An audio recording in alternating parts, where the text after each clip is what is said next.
Hello everyone, today we'll be going through a very fundamental graph question for you to advance to more difficult questions. Okay, if you guys do not know how to do this question, please pay attention to this tutorial because this is going to help you.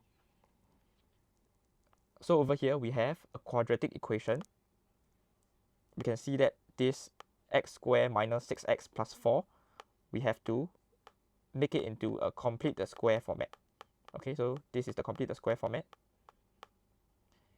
And maybe let's go through how do we make this into this format, right? So let's start with x plus a square.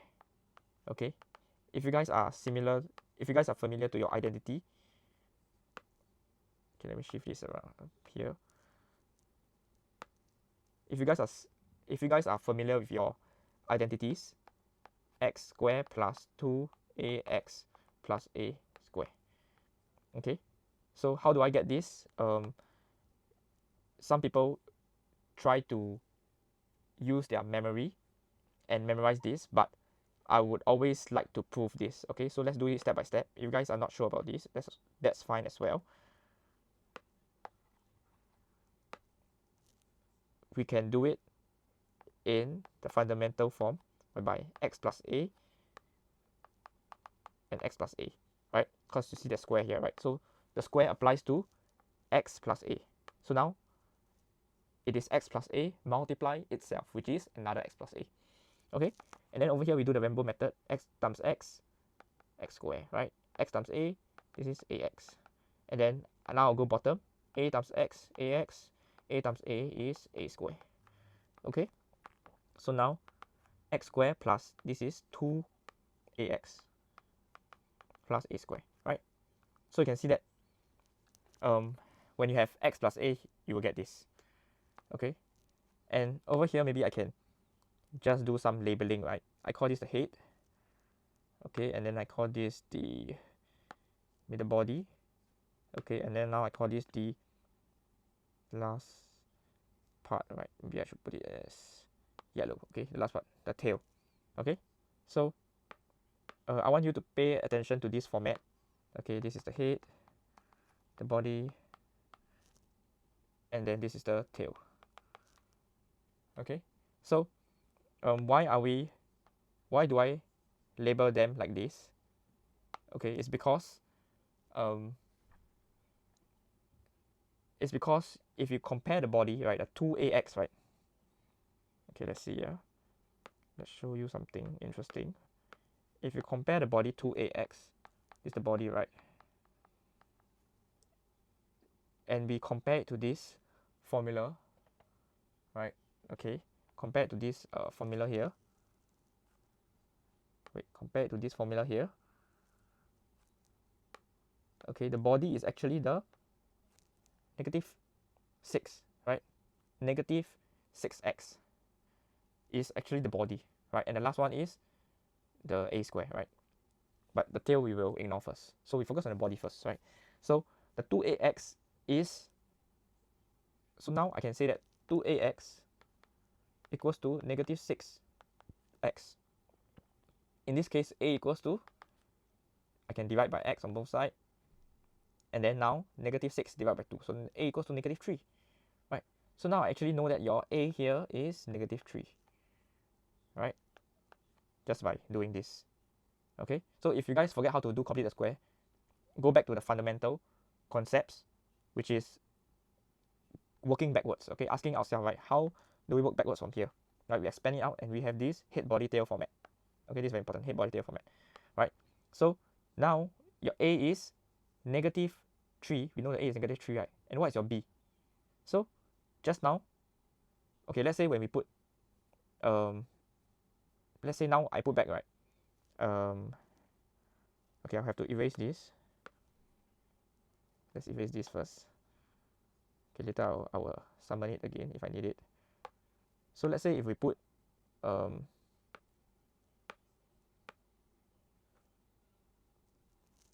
x, okay, sorry, it's a bit too light. Let's go. Okay, let's go with x minus 3 square. Right, if we have x minus 3 square, this will equals to x squared minus 2xa, right? As we see just now. So it will be 2, so negative 3. Okay, so maybe I say plus, right? So it will be x squared plus 2 bracket x and then your negative 3. Don't have any space. And last one will be your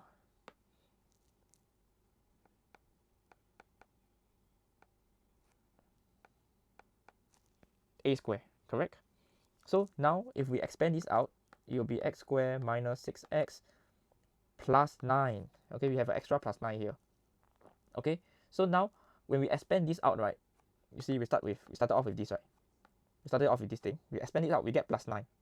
But over here, we want to match this, right? We want to match this equation here. So the question gives us plus 4. So instead of plus 9, we need to minus another 5 to make it plus 4. Correct? Okay. So now you know that this is the extra part, right? This extra part that you need to add on. Okay. So this equation is complete already. And now you know your b is minus 5. Okay. So if you guys can do this easily, you can skip this step. I mean, you can straight away jump to your completed square format. Okay. I believe some of you commit this to memory. Okay, you guys just use memory to do the equation, right? But I just want to show you guys, if you guys forget about, you know, how to work it through your memory, right? You can do this. Okay, so this is a foolproof method. It makes sense, right? So now when I have this equation, now I'm going to erase this. This becomes minus 3 and this becomes minus 5. Okay, so now I have minus 3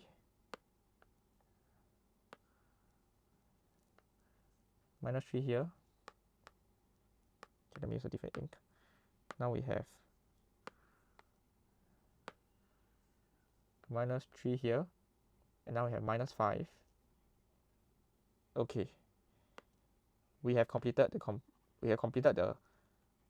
the square format, right? Okay, let me erase the rest. And now when we complete this format, right, maybe I can ask some question, right? So you see this x minus 3 part, right? Maybe I can understand, right? You know, from my point of view, do you think this can be a negative? So right, can this be a negative? Okay, just looking at this orange part. Just looking at this orange part. Okay, so can this be negative? Okay, can this be negative?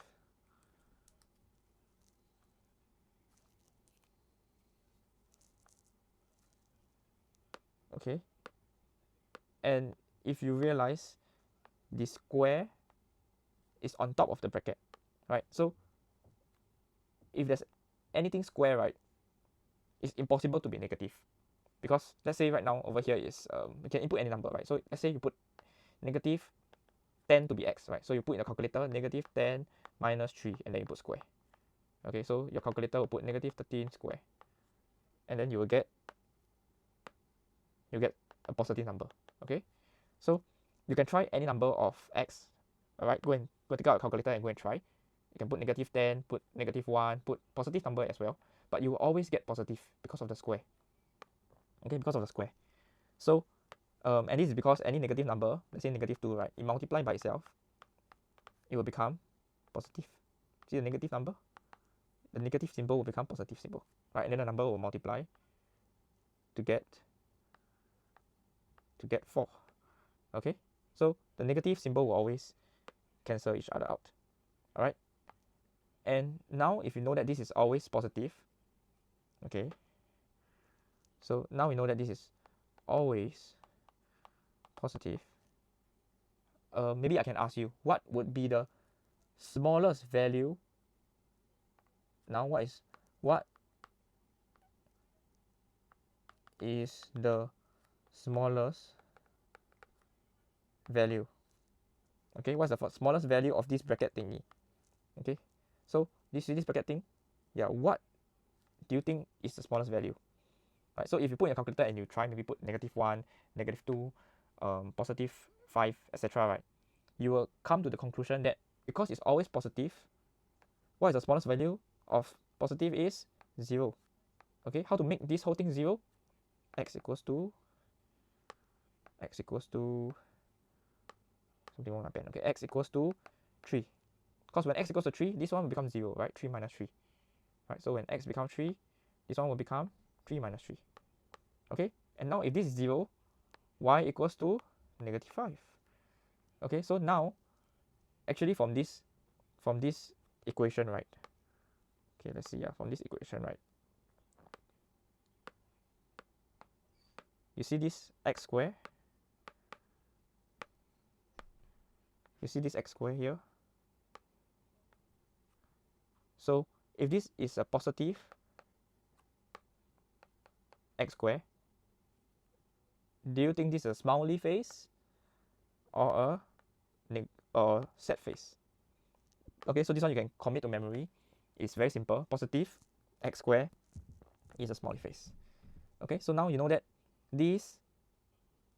So just now I say the smallest value of x, right? Okay, see smallest value of x, right? Smallest value of x. So when I say smallest value of x, is this the maximum or minimum point? It means this is the minimum point. Okay, so now we know the minimum point already. Turning point is the minimum point. We got turning point. Okay, very good. So now we know this the minimum point is x equals to 3, y equals to -5. Okay, and we have to find the y and x intercept. Okay, so now when maybe when x equals to 0. Okay, first, right, x equals to 0. Let's talk about x equals to 0, right? X equals to 0. So how do you draw this equation x equals to 0 on this graph, right? Does it look like this? Does it look like this? Okay, there's a different ink. Does it look like this? Does it look like this? Does it look like a smiley face? You know, how does x equals to 0 look like? Okay, if you're not sure about this, you have to pay attention. Okay, x equals to 0 is this line. Okay, so why x equals to 0 is this line is because at here, maybe y equals to 1, right? Does x change? No, x is still equals to 0. At this point, maybe x equals to 10. Y equals to 10 at this point. Does x change? No, x don't change, right? So maybe even this point, right? Y equals to -10, correct? So up and down is always y-axis. Left and right is x-axis. Okay, so over here, up and down, when y equals to -10, x is always equals to 0, right? This point here is 0, -10. This point here is 0, 1. And this point here is 0, 10. So see, x don't change, right? That's why this line, this equation is called x equals to 0. Okay, now let me test you. How about this, right? What is equation of x equals to 1, right? So do you think this is x equals to 1? Okay, let's say this one. Okay, no, this is not x equals to 1. This is actually y equals to 1. Okay, x equals to 1 is here. X equals to 1 is here, right? That's why I say x is always left and right. Okay, x equals to 1 is here. X equals to 1 is here. Now, what is x equals to -1? X equals to -1 is here. Okay, and then you draw one line here. Okay, so I hope this is clear for the equation of line. So when x equals to 0, you are finding here. Let me erase the line before that. When x equals to 0, you are finding the y-intercept. Okay, so now makes sense, right? Because on this line, where does the graph cuts this line, right? So now I want to find x equals to 0. Okay, so I find x equals to 0. I sub x equals to 0 in the equation. Y equals to 0 minus 3 square minus 5, and this is equals to 9 minus 5, and this equals to 4. Okay, so y equals to 4. 1, 2, 3, 4. So this 4, it cuts here. Okay, now if I want to find the x-intercept, I do the opposite, right? So now I do when, let me change this to be smaller.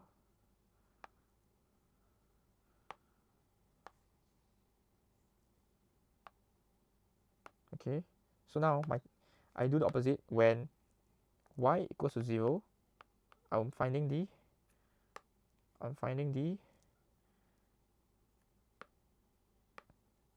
x-intercept. Okay, so y equals to 0, I need to find x-intercept. 0 here, right? Same. I use this equation here. Okay, same thing. So 0 equals to x minus 3 square minus 5. Now I put 5 on the other side. X minus 3. Okay, now we have a bit of a weird number. Right? Square root 5 plus minus square root 5 equals to x minus 3. Okay, I need to make this smaller.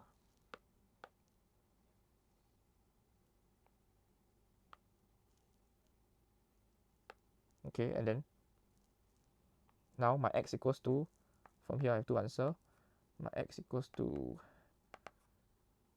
maybe I put positive, right? Square root 5 plus 3, or the other one is negative,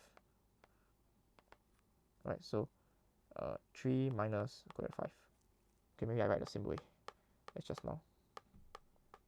Negative 5, negative square root 5 plus 3. Okay, so put this in the calculator. Okay, let's see what we get. The rough number is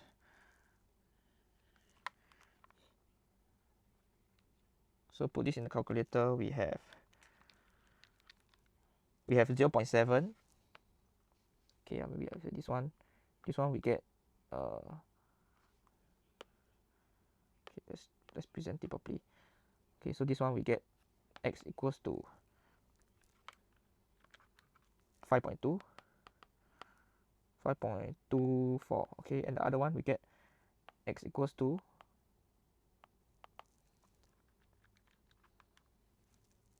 0.76. Yeah, so this is a bit troublesome, but it's okay. We still can work with this. So sometimes the question is not very nice. They give us decimal like this. It's just a bit more tedious. Okay, but doesn't mean it's wrong. So 1, 2, 3, 4, 5. Okay, 5.2. 5.2 is out here. Okay, so I draw 5.2.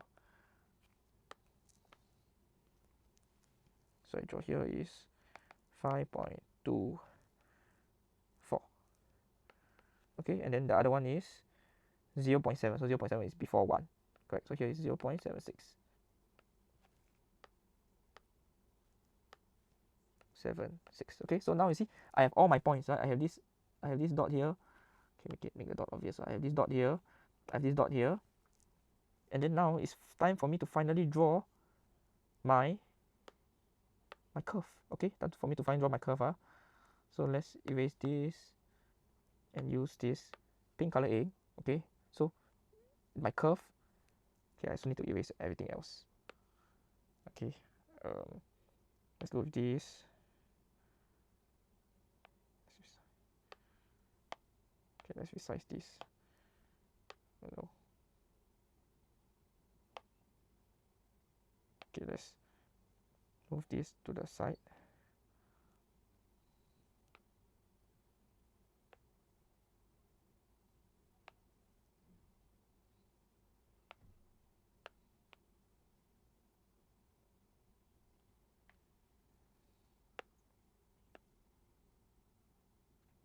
Okay, wait a while. Let me just shift this.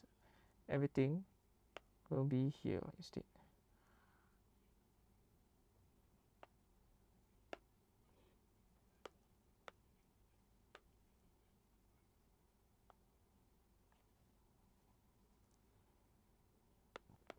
Okay, so now I can finally draw my graph.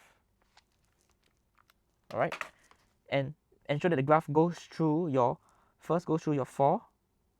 Okay, see why I know it's very steep because you will touch this line, right? and then afterwards it will come up and touch this line. Okay, so this is not a very nice graph, but you get the point. Okay, and where is this turning point? The turning point is your minimum point. Okay, so this point is your 3 and -5. Alright, so now you have the turning point, we have the intercepts. Okay, last one is the line of symmetry. Okay, line of symmetry. The line of symmetry is very easy. Okay, once we have our turning point, right, this is the line of symmetry already. Okay, so they say what's the equation, right? Just now when I test you what's the equation of the straight line, this equation, what is this equation? This should be very easy already. See, I prepare you for this, prepare you for the future. Okay, so what is this equation? So what is x? Okay, no, is this y equals to, here, test you. So is this y equals to something or x equals to something? Okay, so you have to remember, if is y equals to something, the x don't change. Okay, the x don't change. Okay, and if it's x equals to something, the y don't change. Okay, so let's say you see this line, right? If I move from here to here to here to here, right, what is changing? The x or y is changing. So it's going up and down, right? So does the x change? The x don't change. Okay, this is how we know, right? See, I go from top to bottom, bottom to top. The x don't change. So x equals to 3. And the y can keep changing. The y can go until 100, can keep going up until 100, can keep going down until -100, right? For all we know. Right? So this is the last one. X equals 3. Okay, and this is done. Okay, I hope this question helped you with your understanding about graph. If you're not sure, do drop me a DM. If not, I'll see you in my other videos. Goodbye.